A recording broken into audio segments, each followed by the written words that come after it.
Hello and welcome to our UC Berkeley Engineering visit. We know there's a lot going on in the world right now, so we're super appreciative that you're spending an hour of your day to learn all about our College of Engineering. A little bit about myself. I will be today's moderator for the tour. My name is Alyssa. I use the she, her pronouns, and I'm originally from Salinas, California, which is about 2.5 hours away from Berkeley. I'm currently a rising junior, so just finished up my second year here, very bittersweet halfway point, and I'm majoring in society and the environment. So this is not engineering. However, my dad is a civil engineer, so engineering definitely has a soft spot in my heart. As far as my involvement on campus, I am part of the UC Rally Committee. I'm also involved with Greek life and leadership in the residence halls. So today's visit will be a 45-minute presentation, and you will be able to type any and all of your questions through the Q&A function found at the bottom of your screen. You will also be asked a series of polls so that as you are getting to know our college, we are also getting to know you and are able to cater the tour towards you. You'll also notice that this session is being recorded. However, there are different versions available on our website that you can also check out. Now, this is an engineering overview, so it's different material than our regular virtual visit, and it is given from the student perspective. So that being said, there is no admissions or financial aid information. And finally, we will end the tour with a Q&A, and we'll do our best to answer any and all of those questions that you put in the Q&A. But remember not to just wait until the end. Whenever you think of a question, go ahead and type it there, because not only will we be answering those live, but we also have a lot of ambassadors on the back end ready to answer for you. And without further ado, I'll pass it on to Kristina and Nina.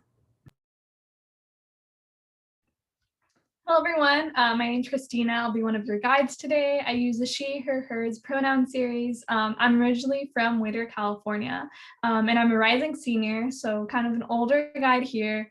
I'm in the College of Engineering, actually. I major in industrial engineering and operations research. I came in through the undeclared engineering track though, so we'll talk about both of those majors within the college. Like Alyssa, I'm part of the UC Rally Committee, so heavily involved in Cal Spirit on campus.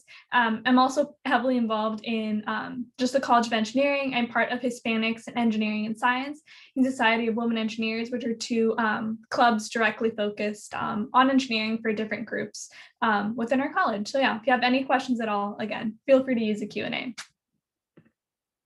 Yeah, thank you, Kristina. So hi, everyone. I'm Nina. I use the she, her, hers pronouns. I'm originally from Ghent, Belgium, but I'm joining you here live from Berkeley. I'm a rising junior, so like Alyssa, this is kind of the halfway point. I'm double majoring in business and statistics with a minor in industrial engineering and operations research. While here being a campus ambassador, I'm also involved in Voyager Consulting, which is a student-run consulting group where in the past I've consulted for Costco and Benefit. I'm also part of the Women in Network. I'm also going to be a SLC or Student Learning Center tutor next semester. And I'm also currently doing an internship with EA Games, as well as being part of Greek life. So if you have any questions, please feel free to ask them throughout the tour. So now let's just dive right in.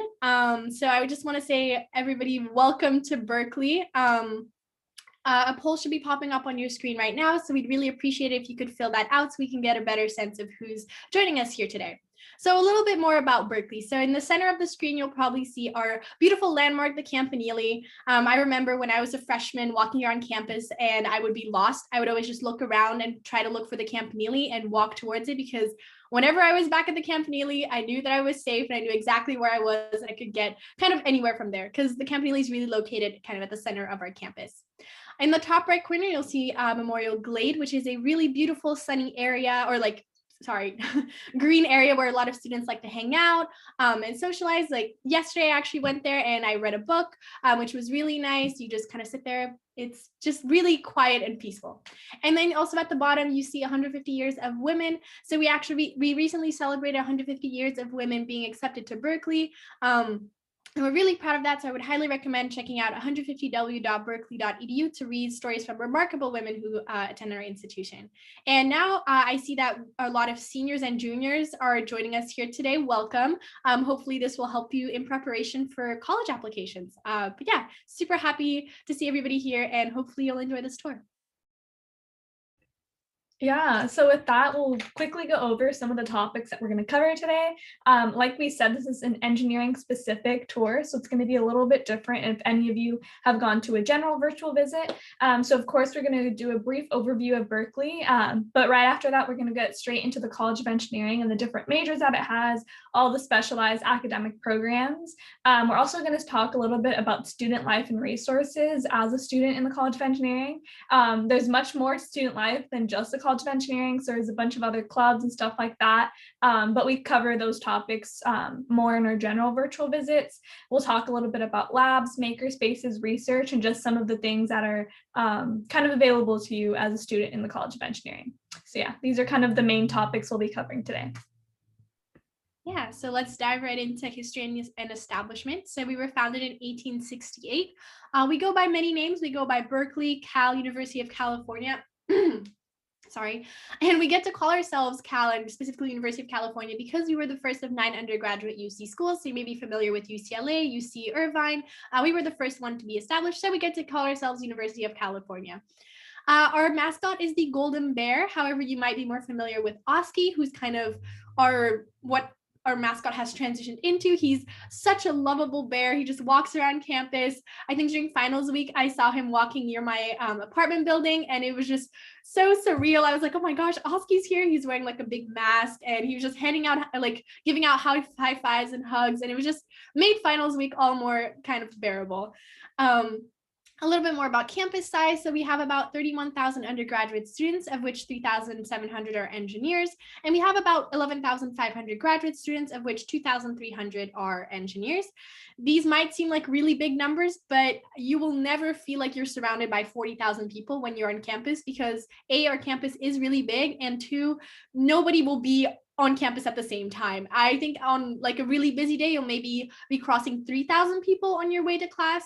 But definitely, I think that Berkeley has done so many things for you to feel like you're not surrounded by 40,000 people. And I think that every student still gets all the attention they need, and we'll definitely cover more about that later. Yeah, I could definitely say from like, and Nina can probably too, from even being on campus and being in the College of Engineering, like those 3,700 students, like it's not that many students, especially once you get into like major, like your major and your classes, it like seems so much smaller than that. So really quickly, I just wanted to talk about our 5 undergraduate colleges and just go over them really briefly. So of course we have our College of Engineering, which has 11 majors. Within it, we'll talk about each major and kind of go over what it means, what you can study within it, classes that we might have taken in it, just general overview. We also have our College of Chemistry, which has 3 majors inside of it. I believe chemistry, chemical biology, and chemical engineering. It's the only other undergraduate college that has an engineering major in it, so just be mindful of that. I know we had a poll pop up on the screen, and there's at least a couple of you that chose chemical engineering, so just be mindful once you do apply to Berkeley, you'll want to apply specifically into the College of Chemistry and not the College of Engineering. We have our College of Letters and Science for other students. Even if you're interested in STEM, there's a bunch of STEM focused majors inside of it. We have computer science, data science, math, physics. There's a bunch of other routes into STEM within the College of Letters and Science, but also has a bunch of humanities majors. The Rausser College of Natural Resources is also a great little place to like find your community. It focuses all on kind of environmental impact majors. And then we have the College of Environmental Design, which is kind of like our School of Architecture. It focuses on a lot more than just architecture. It focuses on the people that live within those places. It focuses on like city planning. There's a bunch you can do in it, but yeah. Again, if you have an engineering background, a lot of engineers also like to go into architecture. So it's, a college worth looking into. But yeah, just wanted to mention one last note about all of our undergraduate colleges before we go specifically into the College of Engineering, is that it's always best to apply directly to the major and the college that you're most interested in. For certain engineering majors, it's really, really hard to transfer in, especially if you're not already within the College of Engineering. For example, our most popular major, EECS, Electrical Engineering and Computer Science, it's pretty much impossible to transfer in from another undergraduate college. most of the time they only take students from other majors within the College of Engineering. So just be mindful of that. A lot of the other majors you're able to transfer in, but you might have to do a minor or do a certificate program or do something else, because completely changing your major into College of Engineering is a little bit difficult. So yeah, if you're interested in engineering, I highly recommend just applying directly. Yeah, I completely agree. Like, I discovered here that I really was interested in IEOR, and because I wasn't in the College of Engineering, I didn't have that option to major, so I'm minoring. But that's still an option. You still get to do a lot of the fun courses. But let me talk a little bit more about the Berkeley culture here. So first, let me kind of say the motto of the College of Engineering. So it is to transform the lives of our students by preparing them to become successful leaders and innovators for positive change.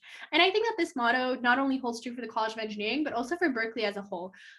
If you've heard anything about Berkeley, we're often referred to as a campus of change makers.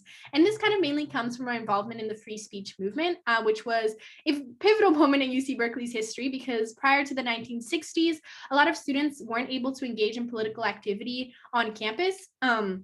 However, after a group of students led by Mario Savio led a series of rallies and sit-ins, the university finally announced that free speech would be a right that would be strictly enforced on the campus. And Berkeley was one of the first kind of campuses in general across the whole country to have kind of brought about the free speech movement. It was really kind of a key leader in this area. And nowadays, this legacy still has still remained. You'll see so many students on Sproul Plaza, which is kind of a hub where a lot of clubs will advocate. They'll be flyering. You'll see sometimes protests happening on Sproul, but you'll also just see students kind of talking about so many interesting things that they're doing on campus. I think that Sproul is really a hub for passionate students.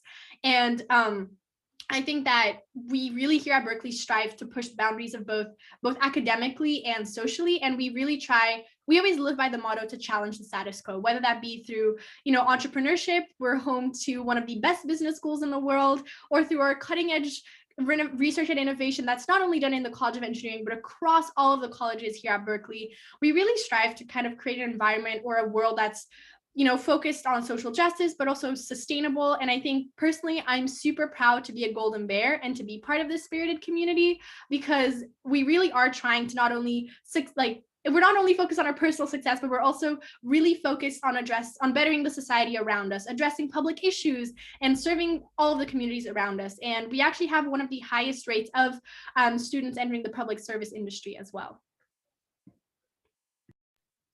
Yeah, I think kind of like just jumping off what Nina said, yeah, I think for College of Engineering specifically, it's really important that they kind of train us to just be successful leaders, because a lot of Berkeley students end up at some of the biggest companies in Silicon Valley, the biggest companies that impact a lot of people around them, and they want to make sure that the people leading those companies are actual leaders, and they want good things for humanity and just a positive change in the world. So I think that's really cool of just College of Engineering, but just Berkeley overall, whatever major you do, that's something that your professors will stress and your undergraduate college will stress. So yeah, really quickly wanted to do, I forgot what the poll results were, but most of the time when we do a poll, the major distribution is pretty parallel to what we actually have in the college. So as you can see, most students are going to be electrical engineering and computer science students. We'll also have mechanical, bio, and civil engineering kind of fall behind that. We also have a bunch of smaller programs. So especially when thinking that there's over 3,000 undergraduate students, once you get into these really tiny majors, there might only be 100 people within your major in all 4 grade levels. So keep that in mind. This pie chart kind of shows what percentage of those 3,700 will actually be in your major. So yeah, we have 11 majors, all are ranked in the top 9 globally. I believe for undergraduate engineering, this last year of 2020, UC Berkeley was ranked number 2 best undergraduate engineering program. So you're getting one of the best education in the whole world for engineering. So don't fear that. The professors are amazing, the faculty are amazing, and everyone is amazing, the students as well. As I said before, switching majors is not really something you want to like go in mind, oh, I'll just pick this major and switch my first semester. It's kind of a process, so just make sure you're kind of mindful of which one you're choosing on your application. But yeah, after graduating from these majors, a lot of students go into industry. I know especially for certain majors, for example, like mechanical engineering or electrical engineering, computer science, those are majors that are like highly requested, especially right now in this like day and age of technology. So a lot of students will go straight into industry and like have a job lined up after graduating. Some other majors, for example, like bioengineering or material science or like some sort of engineering science, might go to graduate school or research. A lot of those majors, like for bioengineering, if they want to do something really, really cool with like prosthetics or like a bio arm or like something like that, you know, sometimes they might do like a 5 years master's track, either at Berkeley, they could do it at another institution, or they might just go straight into research and do that. So a bunch of different things you can do with a Berkeley degree. Honestly, just having a Berkeley degree opens a bunch of doors for you. So like, don't fear about postgraduate path. Like there's a bunch of resources to make sure that you have a plan after graduating. No, yeah, I completely agree. I think that Berkeley is never gonna like leave you hanging dry. Like it's so insane. Like all of my engineering friends are doing really crazy cool things after they graduate. Like I have a friend who actually yesterday just got a job at Tesla and he's super excited. So really, Berkeley has so much to offer and will help you even after you graduate. So now let's dive right into some of the engineering majors here in Berkeley. So we have first the undeclared major, which actually Kristina was. If you have any questions about that, please feel free to ask Kristina in the Q&A. So basically, what is the undeclared major? So ideally, you know, after you've looked at all the different majors in Berkeley, you will find that major that kind of has your name written all over it. But, you know, here at Cal, we do understand that sometimes you just aren't sure about what major you want to be doing, what field of engineering you want to be pursuing, but you do have kind of like a sense that, hey, engineering is what I want to be doing. So we offer the undeclared engineering major, where basically you have to declare your engineering field by your 4th semester here in Berkeley. You'll be taking a lot of introductory seminar classes your first semester or second semester, kind of your first year, just exploring all of the engineering fields. I will say, like, although this program does sound really cool, it is really, really competitive to get into. So even if you have kind of a slight hunch of like idea of what type of engineering you would do, I would highly recommend just applying to that major instead of applying for the undeclared, because it is quite difficult to get into. Now let's talk a little bit more about the nuclear engineering major. So basically, just in general, like what you'll be learning as a nuclear engineer here in Berkeley is that it'll be a lot focused on research and development. So you'll be looking at how, for example, nuclear engineering and radiation come together to produce electricity. You'll look at how radiation can be used as different sources to, for example, power spacecrafts, or you'll also look at how nuclear engineering can be used in medicine. So there's a lot of different tracks that you can take within this major. I personally find the medical kind of radiation one really cool, because a lot of like research here in Berkeley has been done about like medical imaging technologies using nuclear radiation, and also just looking at how we can diagnose and combat chronic diseases. This definitely is a major for you if you're really interested in kind of those areas as well. And then we also have a bioengineering major.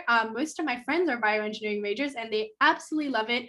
My roommate is one, and she always talks about how much she loves this major. Basically what bioengineering is, or at least here at Berkeley, is that it looks at the intersection between information technology and pharmaceutical development. So it really kind of has a heavy focus on research and development of genetics, nanotechnology, medical devices, and tissue engineering.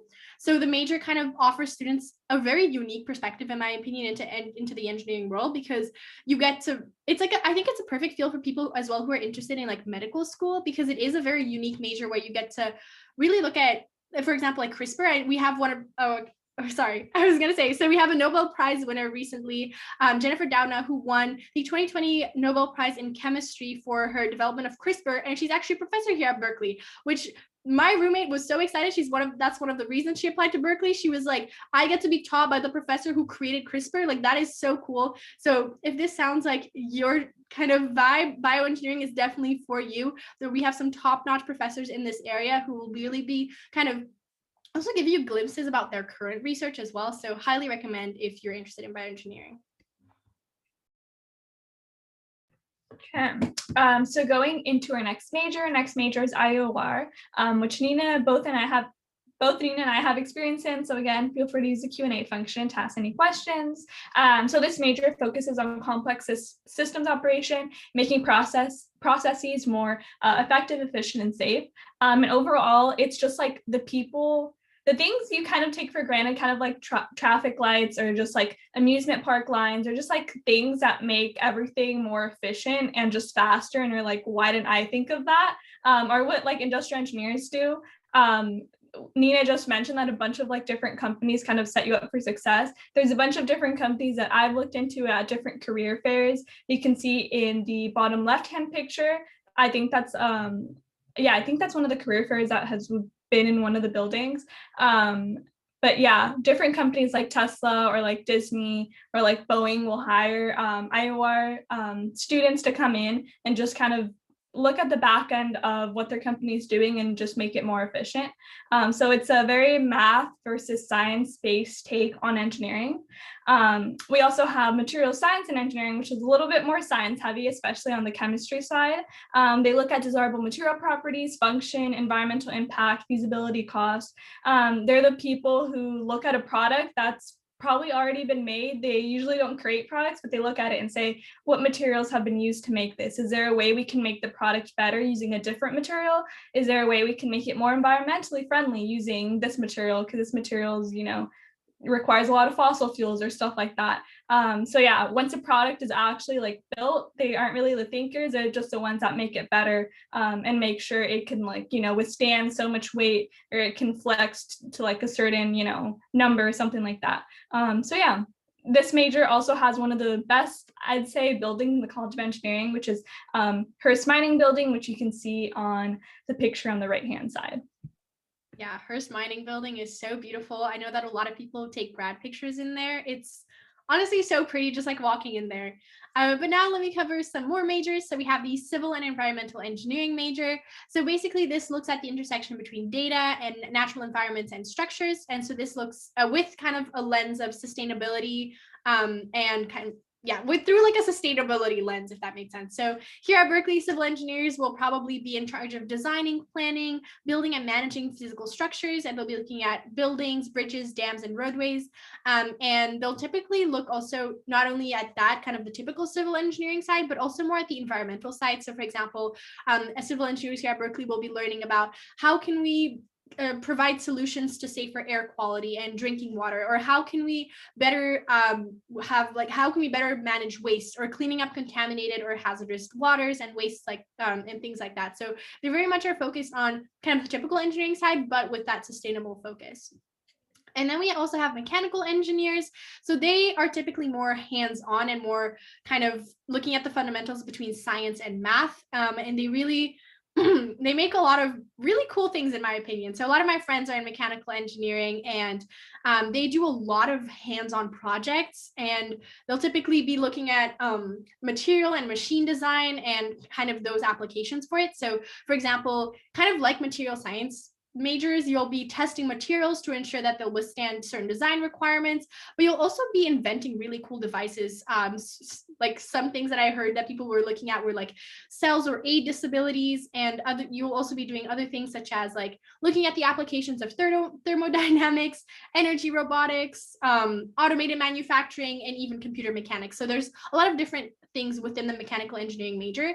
A lot of my friends who are doing mechanical engineering are also for some reason involved in Formula Electric. I think that a lot of mechie majors really enjoy having that kind of extracurricular activity, which we'll also talk about later. Yeah, and kind of wrapping up towards the last of our majors, we have engineering science. So engineering science, I think in the pie chart was like only 5% of our student population. And within that, there's actually 4 kind of concentrations you can take. Energy engineering, math and stats, engineering physics, and environmental engineering science. So these are a more theoretical approach to engineering. If you like that, a lot of these students go into research. After graduating, a lot of these students do research while they're at Berkeley. We have a bunch of labs on campus and a bunch of opportunities for you to get involved in research. So yeah, if you don't like the civil kind of side of civil and environmental, you can focus solely on environmental. These majors are really just like pathways to kind of create your own major and really concentrate on a specific thing, like engineering physics seems like the most like niche major ever to me, because like you already take physics classes as an engineer, but you're just like really honing in on that and focusing on that. So yeah, they're really niche majors. You focus a lot on green technology, energy systems, sciences, math, biophysics, and yeah, it's probably some of the majors with the most flexibility, so that's also a pro that a lot of students in this major have let me know about. Yeah, I think that this is one of the coolest majors because you get to really shape some of the classes that you want to be taking. And I think just working with your advisor for these majors is key. And now for the final major, we're going to be covering our most popular major, electrical engineering and computer science, which I'll refer to from now on as EECS. So typically it's kind of combining both electrical engineering and then I guess computer science. So on the electrical engineering side, you'll be focusing more on like how do products generate and transmit electricity, or how can we use different electricity to power certain sources. You might also kind of design and assemble new devices, anywhere from like semiconductors to really cool robots.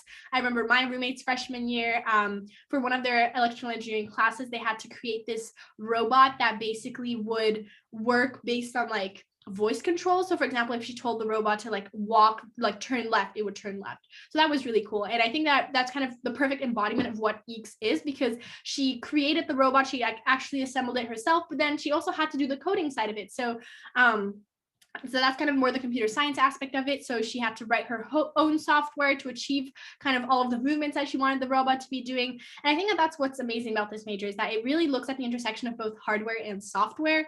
And we'll cover a little bit more about the difference between EECS and computer science in the next slide.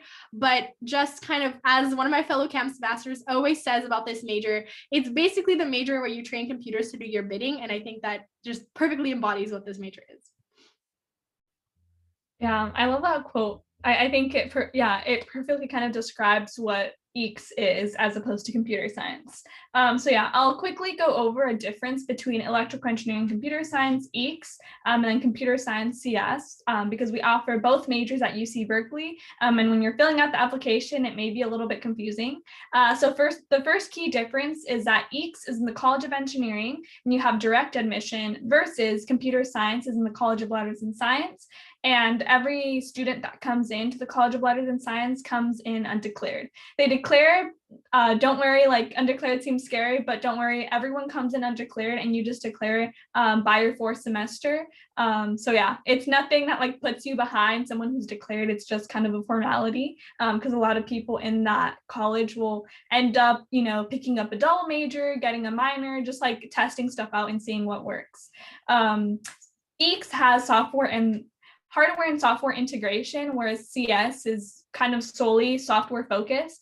There'll be opportunities to take hardware classes, but they won't be part of like your already like laid out schedule, your 4-year plan. So you'll kind of have to take those as extracurriculars if you want to focus on hardware. There's 4 breadth courses in EECS versus 7 breadth courses in computer science. Flexibility, there's going to be more flexibility in computer science to pick up a double major or pick up a minor, just because it is in the College of Letters and Science, so be mindful of that. And then lastly, EECS has specific ethics and math and physics requirements, whereas CS has different. I think they still have to take certain math and physics requirements, but I don't think they have to take an ethics class. But then CS has an impacted major, so you need a 3.3 GPA in your core classes, those like CS, like 61A, 61B, CS 70, in order to declare. So yeah, I'd say EECS is harder to get into, kind of like right when you're applying out of high school. But you're already in. It's hard at the beginning, the application process, it's more selective, but you already got in your direct admission. Whereas CS, it might be a little easier to get into, because it's in the College of Letters and Science, but you are going to have to work really hard when you get here to get that 3.3 GPA. So both pathways, it really depends on what you want to focus on, and noting the key differences between them. Yeah, I definitely wouldn't underestimate the 3.3 GPA cutoff. Those are pretty difficult for CS, but also just kind of a note on undeclared, like I'm still undeclared and I'm already a sophomore, and it's okay. I'm like genuinely not really worried about that because I'm still on track to graduate with both majors on time. So a little bit more about other opportunities. So we have joint major programs. So these are programs that that the College of Engineering has kind of designed so that you can graduate with 2 majors in 4 years. So you'll have maybe like some courses that you don't have to take or a reduced course load somewhere else. So we have those joint major programs. Also, just really quickly, a poll should have been popping up. Please fill that out. We also have minors. So for example, I'm doing an IEOR minor. You don't have to be in the College of Engineering to do an IEOR or an engineering minor. You can be in any college that you want to. And I think those are a really great opportunity, honestly, to get kind of a sense of what it's like to be in the College of Engineering. In case, for example, don't get in, there's still an opportunity for you to be in the College of Engineering. We also have certificates. So we have the Design Innovation Certificate and the Entrepreneurship and Technology Certificate. The Entrepreneurship and Technology Certificate is very, very popular. I know a lot of people who are doing this. It's kind of looking at the intersection between business and engineering. And this kind of brings us perfectly into the Management, Entrepreneurship and Technology program, also known as MET. So this is a special program where you'll get to graduate with a dual degree from any field of engineering in the College of Engineering and a business degree from our Haas School of Business. It is a pretty competitive program to get into. I think they take around 50 students every year, and you typically apply as a senior in high school. But let's say you apply to, you're passionate about business and engineering and you apply to the program and you don't make it, you'll still be considered for regular admission to the College of Engineering. So if you are really interested in business and engineering, I would just say apply. If you don't make it, you'll still be considered for your engineering field of choice. And then when it comes to, but there's also a new option. So you can now actually apply also to the MET program as a sophomore here at UC Berkeley. So let's say you don't make it as a senior in high school, but you still get into Cal, you're still in the College of Engineering, you can still apply for the MET program at the end of your sophomore year, just kind of regular Haas admissions, because Haas admissions start in your sophomore year. And so you'll be applying with the rest of the business majors. So don't lose hope if you don't make it into MET. There are many opportunities to still kind of get that dual degree. And I see that a lot of people are joining us from the Eastern time zone and Central time zone. Welcome. Hope you're having a great afternoon. Yeah, so next we'll talk a little bit about the College of Chemistry. Probably my second favorite college within Berkeley. So the College of Chemistry is a little bit smaller. It only has 1,000 students. But similarly to the College of Engineering, you apply directly and it's direct admission into your major. It's ranked #1 globally. So it's literally the best, best school you could go to for chemistry. So if you're interested in chemistry, recommend applying here, especially if there's any chemical engineering people that filled out the poll, apply to the College of Chemistry because it's literally the best college ever. It's ranked #1 globally. Like I said before, there's 3 majors within it. So if you are looking into chemical engineering, be sure to apply directly into the College of Chemistry, not the College of Engineering. You'll still take classes in the College of Engineering. The colleges on campus are really set up so they're side by side. So a lot of my classes are kind of in what is considered College of Chemistry world and those buildings, and a lot of chemistry classes can be within the engineering building. So it's kind of a just north end of corner that has all the chemistry and engineering students. There's been 16 elements discovered in our College of Chemistry. So there's berkelium, californium, seaborgium.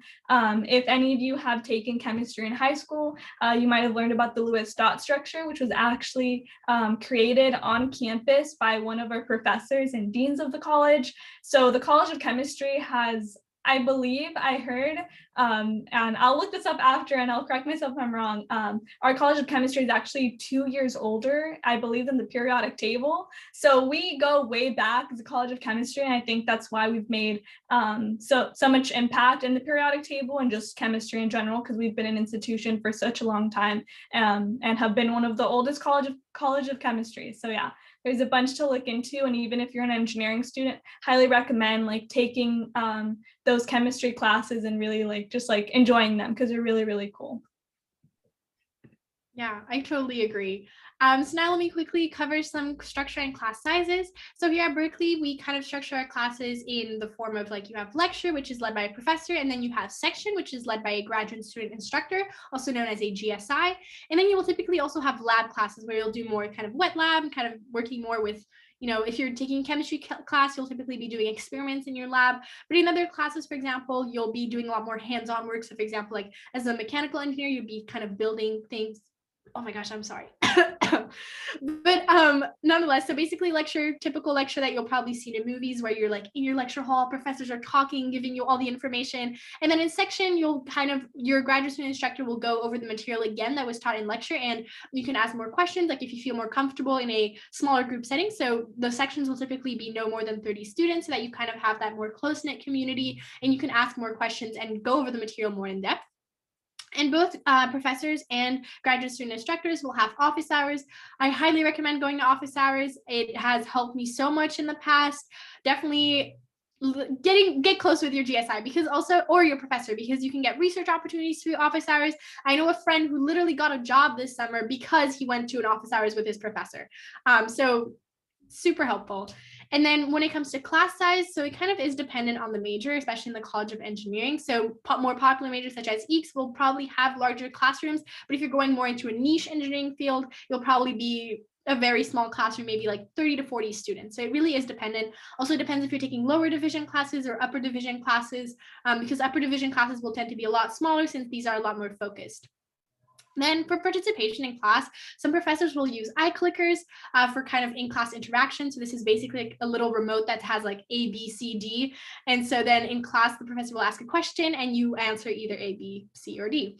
When it comes to resources, so we have these student learning centers. So as I said, I'm going to be a student learning center tutor next semester, not in engineering. I'm just going to be an econ SLC tutor, but there's also the engineering student services. So a lot of tutors or the engineering has its own tutoring center where you'll have people tutoring from math classes, for physics classes, for biology classes. And these are typically students who've gone through that class and gotten a really good grade. So you really can trust them and they'll talk a lot about their personal experience as well.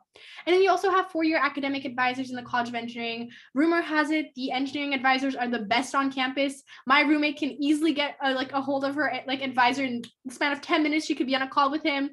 On the other hand, sometimes I struggle with mine, but highly recommend. College of Engineering has the best academic advisors, and really you should make use of them.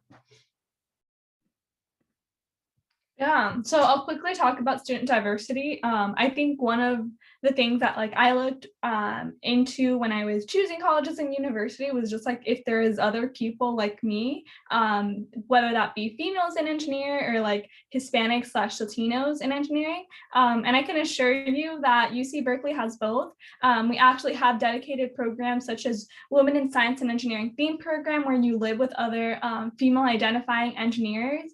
You can kind of talk to them because they'll have similar experiences to you. Overall, I believe almost a third of our student population within the College of Engineering is female, which is pretty good considering it's engineering and it's kind of a male-dominated kind of industry / college. And other colleges, I know in other colleges it's really low for females, but about a third of our students here are within the college. Within UC Berkeley, it's a lot higher. Our female identifying, we have the Black Engineering and Science Student Association, BESA. So I know a lot of Black identifying students love to join that club because they can see people just like them and kind of get more mentorship help, especially from juniors and seniors when they're barely coming into college and this might be super new to them.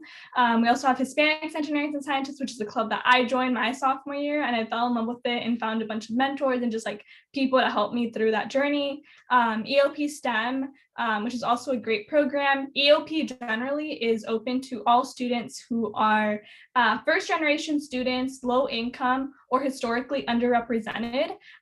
So EOP STEM is kind of a twist on that to any students that lie within those three categories and are also STEM. So they provide a bunch of resources. They give out scholarships. They provide free iClicker rental. They have a bunch of different workshops to make sure you're have resources, and they have their own little office if you ever have to go in and ask for help or need something on campus. So that's another resource. And then we also have the pre-engineering program, which is a summer program. I think it's a 6 to 8 week program that starts right before you enter the College of Engineering to just kind of get you prepared for that and make sure you're kind of ready for what College of Engineering and kind of Berkeley classes are going to look like. Yeah.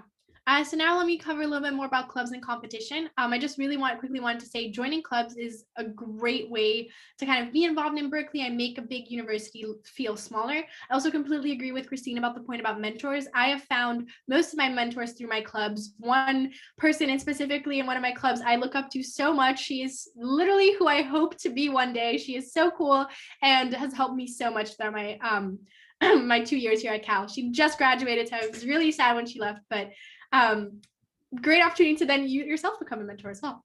So a little bit more about clubs and competitions here. So we have the Cal Soul team. We also have the Cal Steel Bridge team. So this is really cool. So basically you can see them in the bottom right corner. They basically create this huge steel bridge. So a lot of civil engineers will actually be partaking in this, and it's kind of a really cool competition.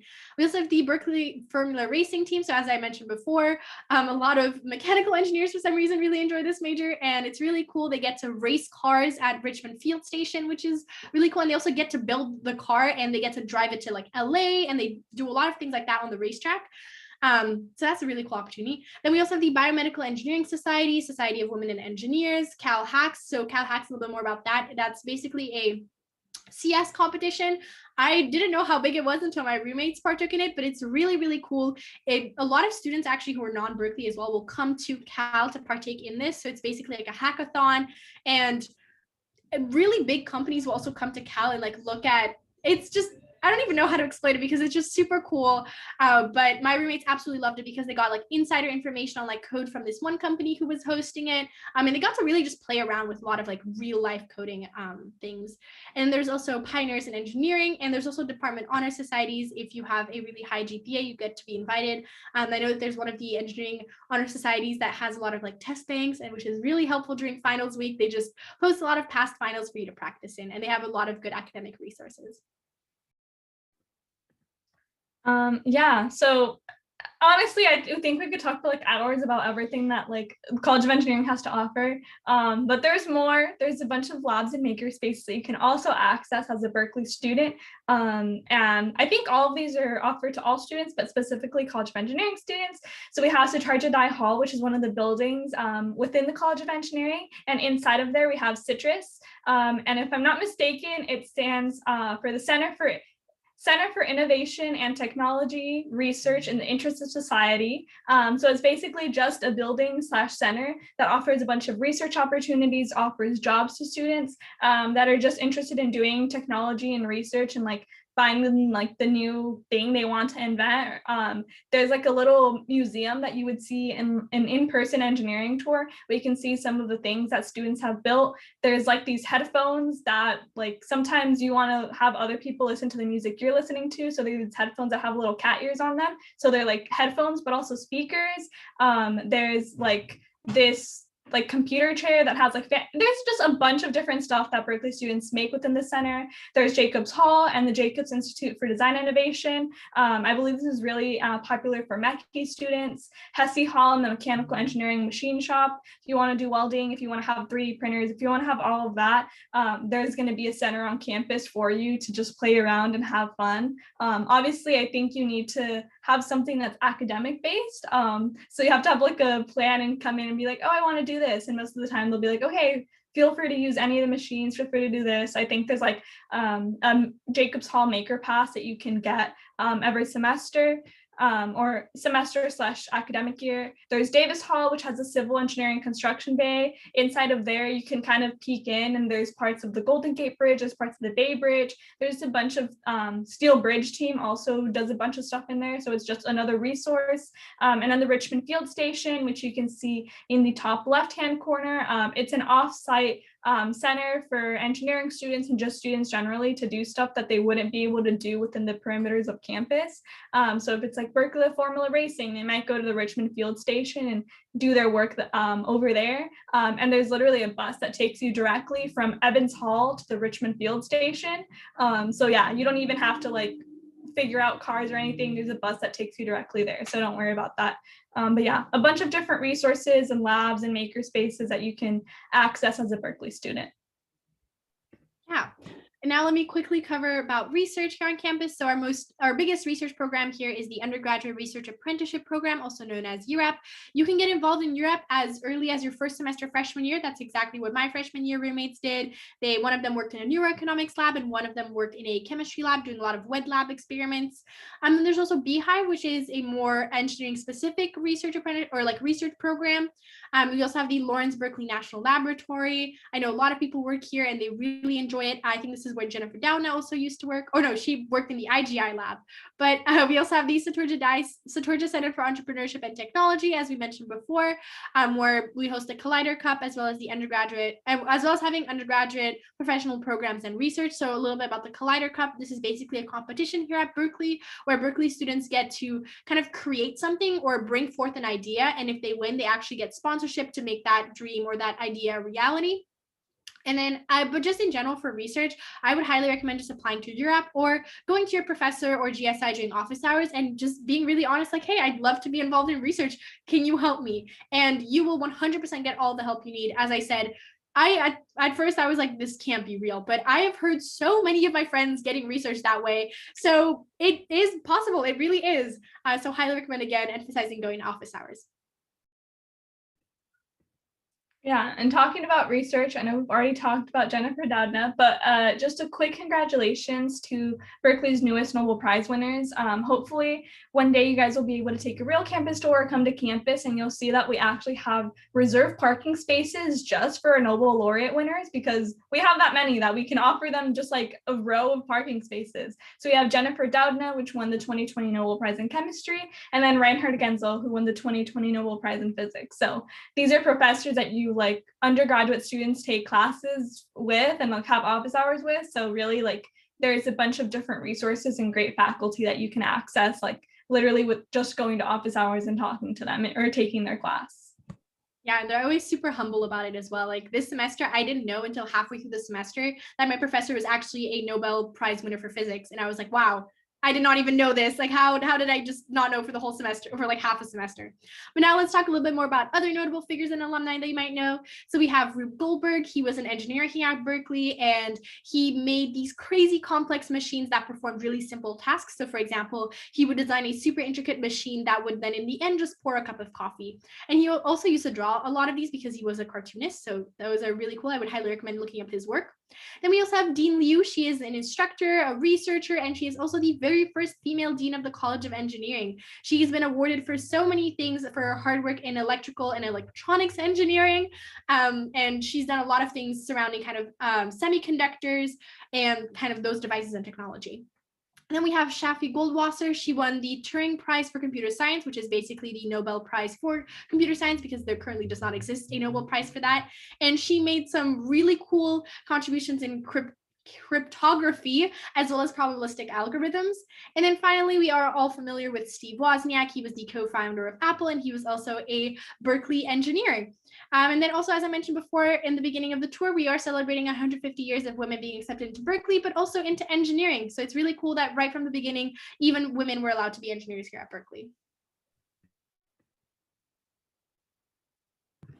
Yay, thank you both so much. That was very informative.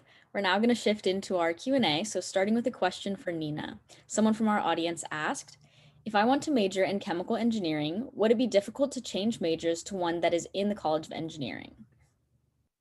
Yeah, that's a great question. I'll just tackle it more in general about switching majors. So I think that somebody already answered your questions in the Q&A, which was perfect answer.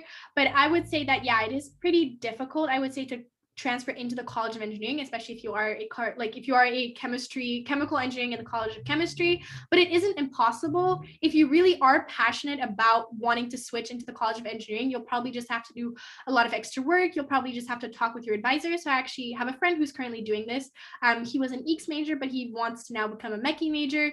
And he had to just talk it through with his advisor and now has to take a lot of extra summer classes to be able to graduate on time. So probably you'll just have to think it through. But if you really, really want to, this is like, Berkeley doesn't want you to be miserable for the next 4 years, realizing that you hate chemical engineering. So if you really do show that you're passionate about this other type of engineering and really show them that you're going to put in the work and the effort to then do that, it could be possible. But again, there's no guarantee. So I would just say apply to the general College of Engineering if that's what you want to. Amazing. Thank you so much, Nina. And now a question for Kristina, also from our audience. How common is undergraduate research for engineering at UC Berkeley? How hard or competitive is it to do research as an engineering major? If you want to take that one on. Yeah, this is a good question. Oh, my AirPod just fell out. But I think most students in the College of Engineering do some sort of research within their time here. So yeah, it's pretty common for engineering students to do some sort of research, paid or unpaid, during their 4 years.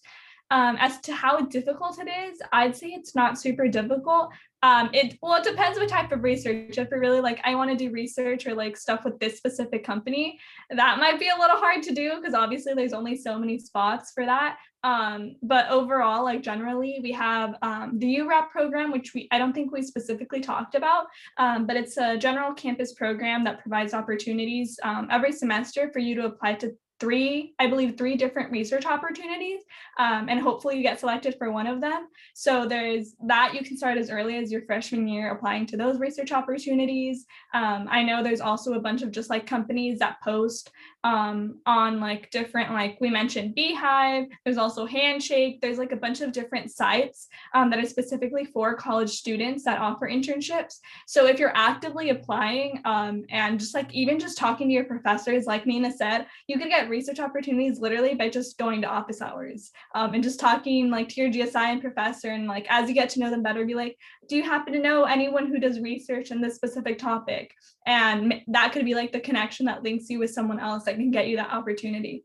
So I think if someone's really active about like looking for research opportunities and applying to them, it's pretty like possible to get research throughout, and you can do different research opportunities and kind of find what type of research you like to do.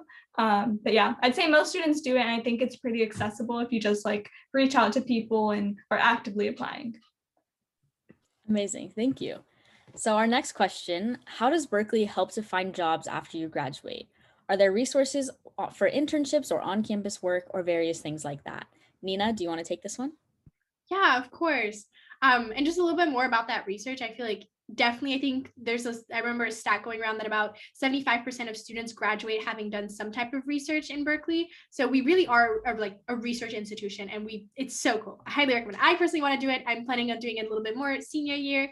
But yeah, so kind of, okay, about the internships and kind of postgraduate, I think that Berkeley, as Kristina mentioned, offers you so many different resources. So one that I personally loved was Handshake. Handshake is basically a LinkedIn for college students, but the like perk about LinkedIn is that the perk about Handshake is that all the jobs that are listed on Handshake are specifically for Berkeley students. So all those listings, the people or the organizations who posted those are looking for Berkeley students, which significantly reduces your competition pool, because you're only competing with the Berkeley students, and people want you. And I've had a lot of success with Handshake. The trick is, though, you have to apply to like 100 different things, and you'll maybe get an interview for like 5 to 7, but you still get those interviews and you can still land a job super easily. Another thing that I personally loved is using our alumni network. Berkeley has alums all across the country, and they're super down to help you. Like, I've reached out to so many Berkeley students who've graduated, and they're like, oh yeah, let's go, let's hop on a call. What do you want to be doing with your life? I can help you. And that's personally been super, super helpful for me. I've also been able to get mentors who graduated, and kind of, for example, like my Women in Network group, I have a mentor who's currently working in a field that I hope to be working in one day, and she's been giving me so much advice. And then finally, one that I also always mention is the Career Center. The Career Center is super, super helpful. They host a lot of virtual career fairs, or in these times they host virtual career fairs. I actually went to one, and it was super smooth, super easy. You got to do like a speed dating with a lot of different companies. And they also, you can kind of have one-on-ones as well with some advisors at the Career Center. So they'll give you like advice on how to write your resume, how to write a cover letter, and a lot of different things like that. So there are so many resources here. Don't worry about it. Don't freak out about what you're going to do after college. Berkeley is here to help you for that. Absolutely. I couldn't agree more. You really hit all the bases there, Nina. Thank you so much. Now we have another question. It's for Kristina. So are you able to take classes in multiple colleges? For example, taking classes in both the College of Engineering and the College of Chemistry at the same time? Yeah, so that is completely possible and most likely recommended by your academic advisor. So all engineering students, even though I'm an IEOR major, well, I guess it has to do with the fact that I came in as undeclared engineering, but I didn't take an IEOR class till my second year at Berkeley. My entire first year was not IEOR. It was a lot of math, it was physics, it was chemistry classes. It was just kind of like CS classes even. It was kind of just like the basics of engineering that every engineering student takes. So for sure, I'm pretty sure every student in the College of Engineering takes at least like general chem / chem 1A while they're here. So you get an opportunity to take classes within other colleges. We also have a breadth requirement. So we have to take 4 breadth classes.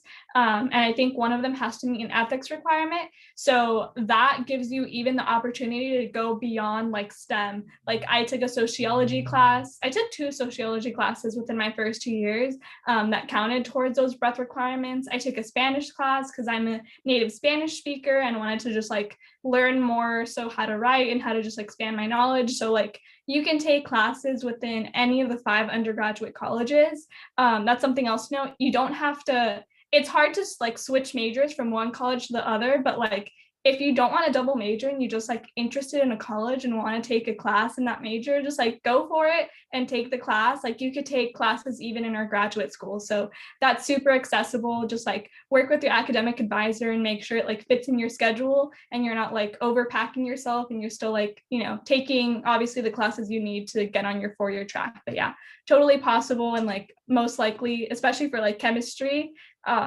as an engineer, you'll probably at least take 1, but you're free to take more classes if you want to.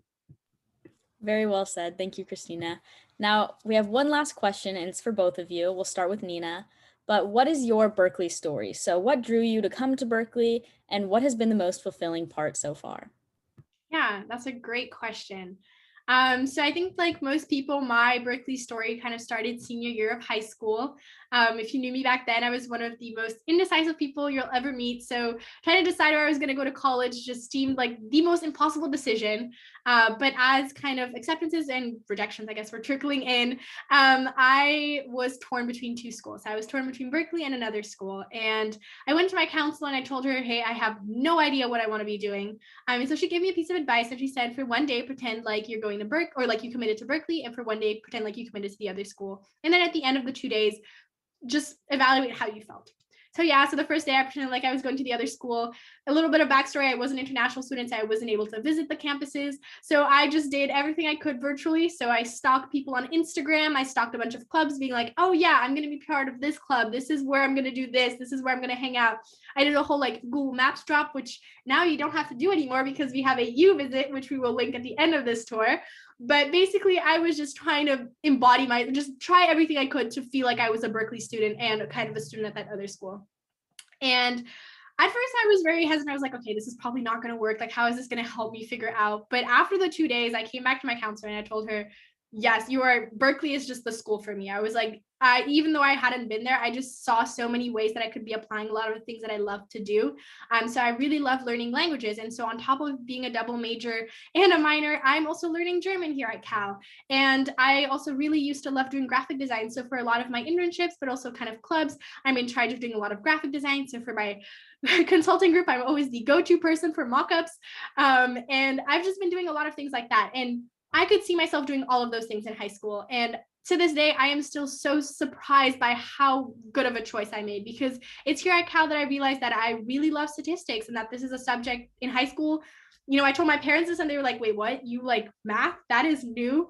And so I really just discovered a lot of things here at Berkeley and I'm so grateful. And one of the things that I guess one of the biggest lessons I've learned here is to be proactive, because there's so many resources out here, so many people who want to be helping you, but it really is up to you to kind of be that go-getter and get those resources, because once you do, you're going to see that Berkeley is going to open up so many doors. And for me personally, I've realized that there's so many things I can do that I didn't know that I could.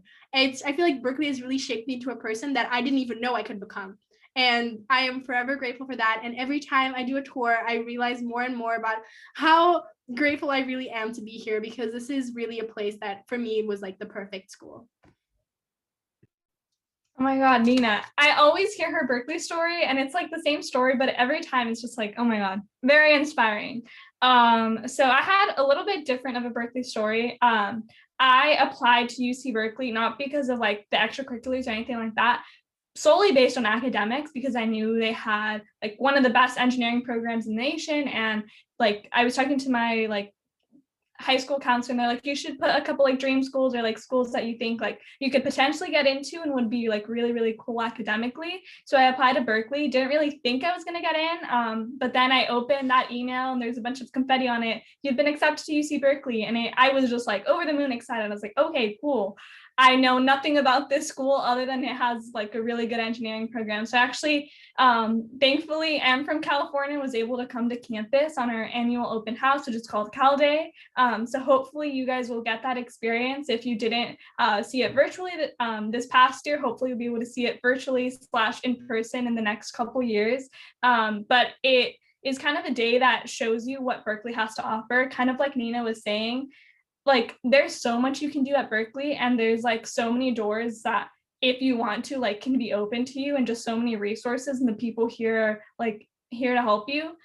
So that day kind of just solidified, hey, if I want to come here other than academics, there's 10,000 other things I can do. And there's also a community of like-minded individuals that are just like me that want to like just succeed and do like the best that they can. So just like meeting faculty that day, meeting other students, prospective students, current students that day, just like made it for me. I also took a tour with my parents and at the end of the tour, there was a spirit rally on like Sproul Steps. And like, that was just like the icing like on top of the cake, just like, oh my God, people here even like love the school so much that they're like, you know, chanting the songs and just like waving flags and just like everything was just like it was kind of like going to Disneyland and just like being like, oh my God, everything here is so cool. I want to like try everything out. So that day kind of solidified it for me. And like Nina said, I've been able to do so much stuff while at Berkeley. So very appreciative of being here. Yay, I loved hearing both of your Berkeley stories and I loved just hearing from you both throughout this entire hour. And before we say goodbye, we are going to share some resources so that our guests can stay in contact with us. Nina mentioned the amazing UVisit tour. This is a really cool resource you can use to get a 3D walk around our campus and kind of feel what it's like to walk around and be a student. You can follow us on Instagram at Visit UC Berkeley. If you have any questions that weren't answered today or that you think of later on, you can send us an email at tour@berkeley.edu and a student ambassador will answer your question. We also have the Bear Talk blog where students just like Kristina, Nina, and I write about our day-to-day lives here at Cal and what's going on. We also have different recorded virtual visits available on our YouTube channel at Visit UC Berkeley that you can check out to hear from more students about their perspectives. For information about our 150 Years of Women celebration, we have 150w.berkeley.edu. To learn more specifically about engineering, we have engineering.berkeley.edu. It can give you all the resources you need. And we also have other ambassador student panels and general virtual visits that you can sign up for at the same place that you signed up for this tour here today. And finally, a big thank you to our lovely guides today and for everyone who was able to join us. And we would like to end this tour with a big Go Bears on 3. So if you two would like to unmute and join me. All right. 1, 2, 3. Go Bears! Cheers. Thank you.